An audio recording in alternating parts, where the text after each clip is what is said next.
Before you collect any samples, please read the instructions included with the kit to familiarize yourself with the process. EPA has developed a special program for child care centers and schools called the 3Ts. On the 3Ts website, you will find helpful information on how to select fixtures for sampling, how to set up a routine sampling program, and how to best communicate the results to parents and staff. The consultant or monitor that visited your facility should have left a sampling kit with a small packet of information.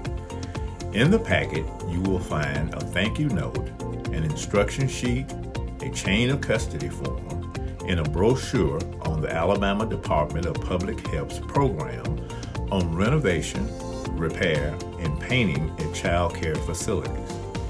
Open the sampling kit, and inside you will find 4 bottles, 4 strips of tape to seal the bottles, 4 bottle labels, a sealing bag with tie, a tape strip to seal the box for shipment, and a prepaid address label.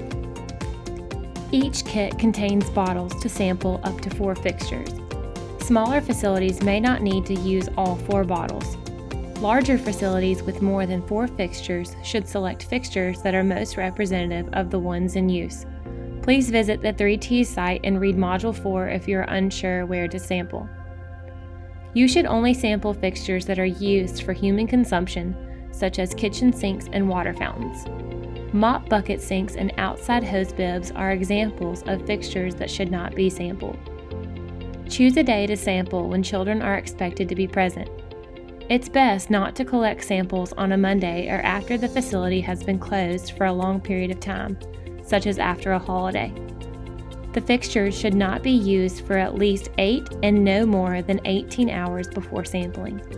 This is called a stagnation period. Early mornings work best. Do not run the water and do not remove faucet aerators before sampling. We want to collect the first draw of water from the fixture.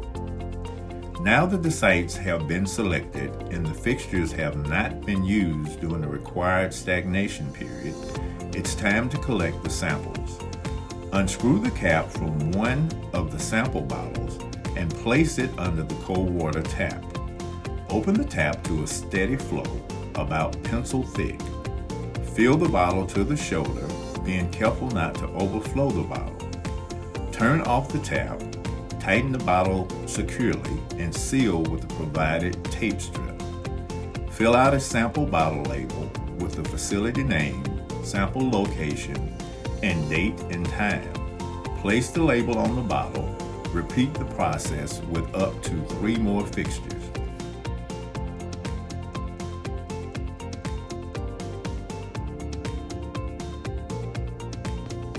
Now let's fill out the chain of custody form. You need only to fill out the blue shaded areas. At the top of the form, print the date you collected the samples, the name of the person who collected the samples, and good email addresses and phone numbers so we can reach you. Next, print the name of the facility and the city and county where it is located. Now list each sample location. Make sure the locations match those on the sample label, along with the collection time. The type of sample should be marked as P unless otherwise directed. There is a blank for location notes in case you need it. Now the person who collected the samples should print and sign their name. If no one else is handling the samples before packing, the sampler should also sign and date the released by blank and write to box. If the samples were given to someone else before sealing the box, there are additional blanks provided for that person or persons to sign. Now place the label bottles in the cardboard divider in the bag provided and seal with the zip tie. Place the bag in the box. Neatly fold the chain of custody form and place on top of the bag before closing the box. Seal the box with the provided tape strip.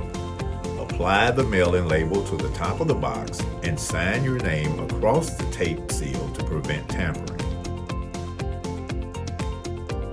Within 1 to 3 days of collecting your samples, take the sample box to any U.S. post office for shipment.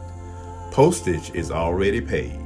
In about a month, you will receive an email from ADEM including the results of the lead testing, along with information on any additional steps that are recommended. Thank you for participating in our Child Care Pre-K Lead and Drinking Water program. This program is a partnership between the Alabama Department of Human Resources, the Alabama Department of Early Childhood Education, and the Alabama Department of Environmental Management. Funding for this project is provided by a cooperative agreement between the Environmental Protection Agency and the Alabama Department of Environmental Management.